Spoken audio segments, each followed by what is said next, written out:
നമുക്ക് അങ്ങനെ ഒരു അംഗീകാരം കിട്ടുക എന്ന് പറയുന്നത് ഒരുപാട് ഒരുപാട് സന്തോഷകരമായ ഒരു കാര്യമല്ലേ.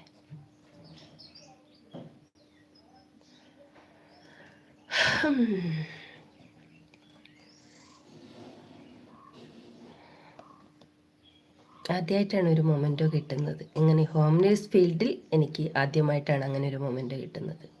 ഞാൻ വിശ്വസിക്കില്ലൊരു പരിചരിക്കേണ്ട സമയം ലൈവ് നടത്തുന്ന ആൾക്ക് കിട്ടി എന്ന് പറഞ്ഞാൽ നീ വിശ്വസിക്കണ്ട. ഞാൻ ഡ്യൂട്ടി പെർഫെക്റ്റായിട്ട് ചെയ്യും. ഇന്ന് വരെ ഒരു രോഗികളെ നോക്കിയിട്ടില്ല എന്ന് പറഞ്ഞുകൊണ്ട് ഒരു കംപ്ലൈൻറ്റും ലച്ചു വന്നിട്ടില്ല. ഇനി വരാനുള്ള അവസരം ഉണ്ടാക്കുകയില്ല. ലൈവ് ഞാൻ അവിടെ നടത്തും, വീഡിയോസ് ഞാൻ ചെയ്യും. പക്ഷേ എല്ലാം അവരെ നോക്കിയതിന് ശേഷം.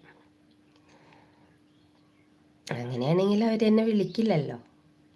ഫസ്റ്റ് പേര് എൻ്റെതാ, ഫസ്റ്റ് പ്രയോറിറ്റി എനിക്കാ. അതവിടെ എടുത്ത് പറഞ്ഞു.